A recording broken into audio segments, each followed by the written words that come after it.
Mencadangkan rakyat menggantikan nasi dengan sumber karbohidrat lain seperti ubi kayu.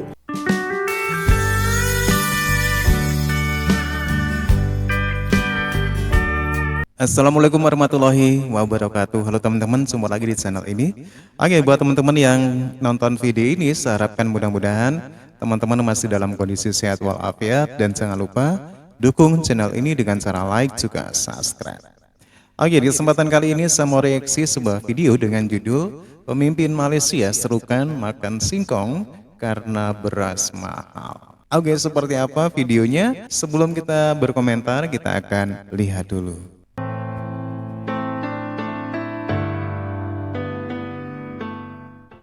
Speaker Dewan Rakyat Johari Abdul mencadangkan rakyat menggantikan nasi dengan sumber karbohidrat lain seperti ubi kayu. So dia suruh kita balik pergi zaman Jepun lah, makan ubi kayu lah, macam itulah. Tapi kemiskinan di negara kita ni, kemiskinan bandar ialah satu kemiskinan yang terbesar sebenarnya. Duduk di bandar besar, duduk di Kuala Lumpur, duduk di Selangor, Subang Jaya, dan mana ada tempat nak menanam ubi kayu? Menteri seperti inilah, kalaulah menteri seperti inilah berada dekat luar negara, sebagai contoh dekat Indonesia atau di mana-mana saja, dah lama rakyatnya akan berarak ke parlimen dan angkut seorang demi seorang menteri-menteri yang tak boleh pakai ini humban dan tong sampah.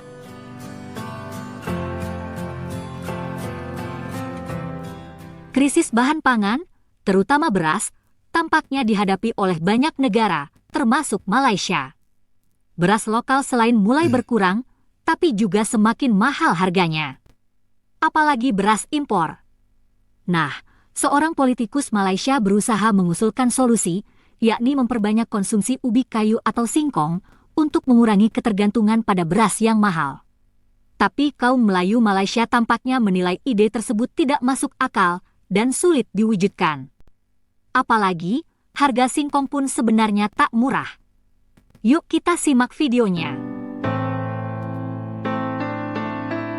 Speaker Dewan Rakyat Johari Abdul mencadangkan rakyat menggantikan nasi dengan sumber karbohidrat lain seperti ubi kayu, sementara menunggu isu bekalan beras putih tempatan selesai. Beliau berkata ubi kayu dilihat mampu menjadi alternatif terbaik sebagai sumber karbohidrat disebabkan khasiatnya yang lebih tinggi berbanding beras. Beliau berkata demikian selepas meninjau program jualan termurah madani di Bandar Perdana Sungai Petani bersama Ketua Task Force Pemantauan Majlis Tindakan Sara Hidup Negara Syed Abu Husin Hafiz Syed Abdul Fasal. Katanya lagi langkah itu boleh menyelamatkan rakyat daripada terbelenggu dengan isu beras melanda negara. Dalam pada itu tambahnya rakyat di negara ini mempunyai potensi sangat besar untuk menghasilkan sumber makanan sendiri dan tidak terlalu bergantung dengan bekalan makanan import. Sehubungan itu, beliau menggesa kerajaan negeri dan pihak berkuasa tempatan menyediakan peluang kepada rakyat untuk mengusahakan tanah terbiar bagi menanam pelbagai sumber makanan. Saya merasakan bahawa ada tak alternatif karbohidrat lain sementara isu beras yang dapat kita ni. Contohnya, saya pernah berbincang dengan beberapa MP dari Sarawak. Banyak MP Sarawak yang menanam ubi kayu, tahu saya. Di ubi kayu ini digunakan untuk suplemen sebab ubi kayu ni khasiat dia memang hebat. Dan dia kalau bandingkan dengan syugar yang ada dalam beras, ubi kayu ni jauh lebih bawah. Jadi di sana orang Sarawak dia menggunakan ubi kayu. Saya bincang dengan MP dia kalau kita dapat perkenalkan makanan suplemen menggantikan beras, buatlah ubi kayu macam mana pun, sudah tentulah saya rasa di Sarawak lah saya dipahamkan. Speaker Dewan Rakyat merangkap kawan Perdana Menteri Johari Abdul. Dia kata kalau kita ada isu beras, dia suruh kita pergi makan ubi kayu, tuan-tuan. So saya tak tahulah apa ni Johari Abdul ini. Ini ahli politik PKR ni, benda-benda pelik-pelik je dia cakap. Sebelum ni kawan dia siapa ni Menteri Rafizi pun cakap lebih kurang benda yang sama.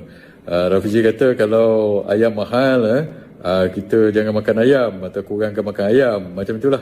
Ini kawan dia pula cakap kalau beras tak ada ke mahal ke atau jadi isu, dia suruh kita pergi makan ubi kayu.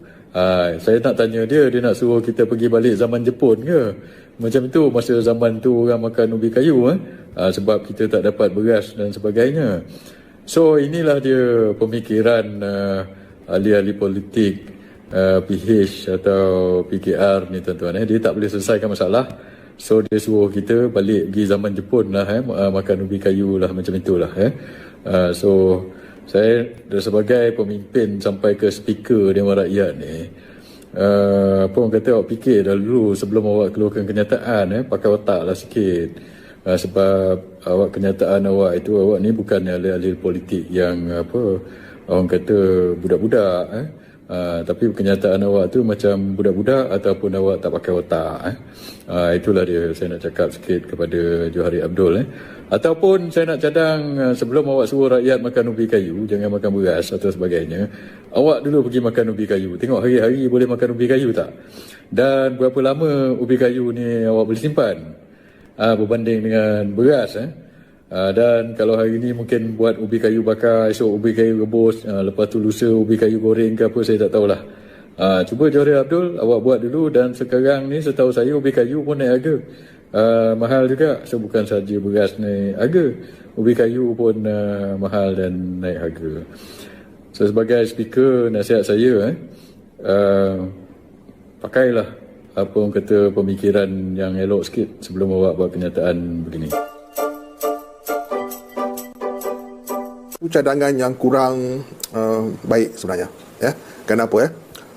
Beras ataupun nasi ialah satu makanan ruji turun-temurun daripada datuk nenek moyang kita dahulu, dan kok mana pusing sekalipun, beras ialah makanan ruji, makanan utama rakyat Malaysia.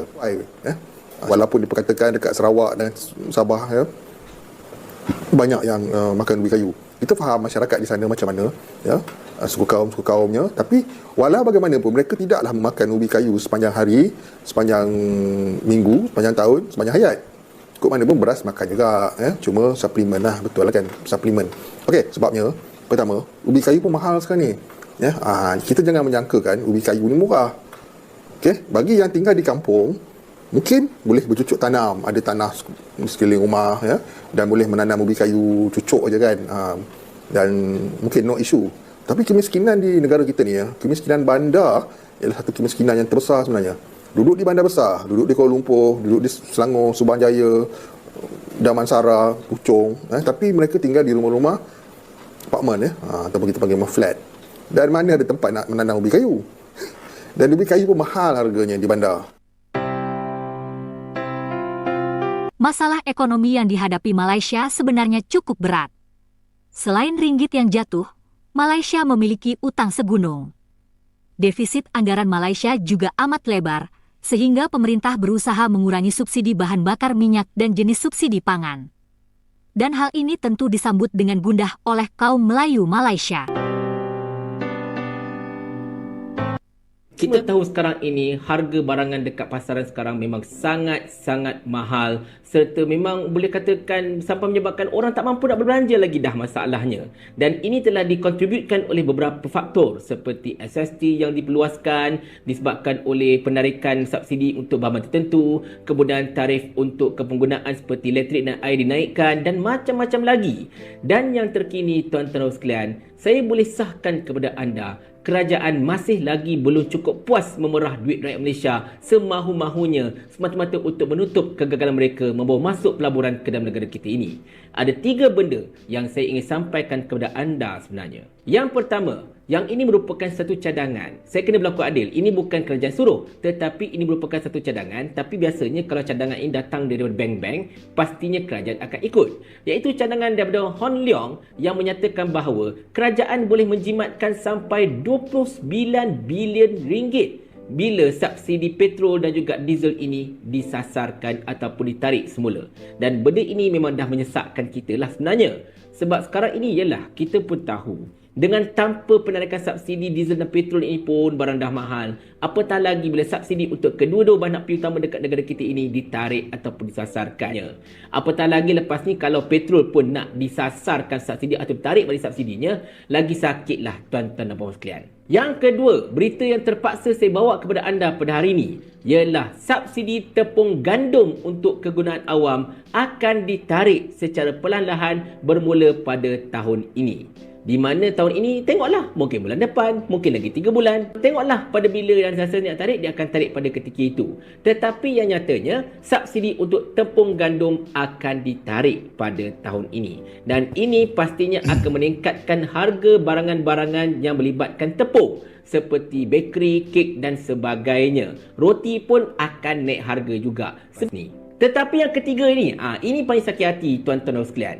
Di saat beras tempatan tengah tak ada dekat pasaran, di saat pengurusi nakol tak boleh pakai nak perkenalkan beras badani, tengok-tengok dia ada kepentingan dan sebagainya, Muhammad Sabu, Menteri Keterjaminan Makanan, menyatakan bahawa ada kemungkinannya subsidi beras untuk beras tempatan ini akan disasarkan juga. Bermaksud kat sini, beras tempatan 5% hancur itu yang sepatutnya beras untuk marhain, tengok-tengok tidak lagi untuk marhain. Selepas ini harganya berkemungkinan besar akan diapungkan, akan disasarkan subsidinya selaras dengan penyusunan semula strategi berkenaan dengan beras ini tentang sistem kawalan beras ini. Dan benda ini sangat-sangat menyakitkan hati sebenarnya. Sebab beras tak sama macam tepung, tak sama macam ayam ke apa-apa sebagai contohnya. Tetapi beras ini memang merupakan makanan ruji rakyat Malaysia. Makanan utama. Dan makanan utama inilah yang sekarang ini tengah bermasalah. Dan selepas ini berkemungkinan besar tidak lagi dapat dinikmati dengan harga subsidi. Dan antara kegagalan utama kerajaan perpaduan badan ini pada ketika ini ialah gagal untuk menguruskan masalah beras tempatan. Mereka pegang beras, habis hancur semua sekali. Langsung tak nampak pergi mana beras tu perginya masalahnya kan. Tetapi itulah dia tuan-tuan sekalian. Kalau anda tanya saya lah, saya tak heran tau bila kerajaan ini resort kepada nak tarik subsidi itu, tarik subsidi ini, naikkan harga itu, naikkan harga ini sebagainya. Sebab kita tahu, kerajaan ini adalah kerajaan yang paling clueless, paling tidak ada idea macam mana hendak memastikan pendapatan negara ini meningkat, macam mana hendak memastikan defisit fiskal dapat dikurangkan, hendak memastikan bagaimanakah pendapatan negara ini dapat ditambah dan sebagainya tanpa perlu memeras rakyat. Padahal kerajaan ini dahululah yang duk memperjuangkan tentang harga barang kena turun dan sebagainya. Kalau saya jadi Perdana Menteri, harga barang akan turun. Tetapi tengok apa jadi. Dia jadi Perdana Menteri, satu persatu harga barang naik. Dan dia asyik menyalahkan orang itu, orang ini, sakau. Melainkan diri dia sendiri yang langsung tidak kompeten itu. Saya cakap terus terang, wahai kerajaan madani, wahai PMX dan juga barisan menterinya, kalau anda tak gerti nak jaga negara ini, tolong resign seorang demi seorang. Rakyat dah muak dan jelak melihat muka anda duduk dekat atas sana, duduk melancong sana sini, pergi Jerman, pergi Australia dan mana-mana. Tengok-tengok langsung tak ada kebaikan yang anda bawa dalam negara kita ini. Masalahnya, rakyat punya kesabaran ada had. Cuma mengenangkan kita ada perlembagaan dan menghormati titah Yang Duta Agong sajalah yang menyebabkan rakyat masih lagi terpaksa resort untuk bersuara di lapangan seperti ini. Tetapi tuan-tuan sekalian, kalaulah Perdana Menteri seperti inilah, kalaulah menteri seperti inilah berada dekat luar negara, sebagai contoh dekat Indonesia atau di mana-mana saja, dah lama rakyatnya akan berarak ke parlimen dan angkut seorang demi seorang menteri-menteri yang tak boleh pakai ini humban dan tong sampah sambil bertanyakan soalan ini. Begitulah masalah perekonomian yang kini dihadapi oleh Malaysia. Terima kasih sudah Oke teman-teman ya, demikian ya seruan dari pemimpin Malaysia dengan gejolak ekonomi yang terjadi di Malaysia. Dan gejolak ekonomi yang terjadi ini bukan hanya di Malaysia saja, tapi di Indonesia pun demikian ya, juga tidak baik-baik saja. Tetapi di Malaysia dengan menghadapi gejolak ekonomi yang seperti ini, serasa sudah sangat resah sekali sehingga menyerukan untuk mengganti beras ke ubi kayu karena harga beras di Malaysia katanya mahal. Oke teman-teman ya, demikian satu buah video. Dan bagaimana menurut teman-teman? Silakan teman-teman bisa berkomentar. Terima kasih dan wassalamualaikum warahmatullahi wabarakatuh.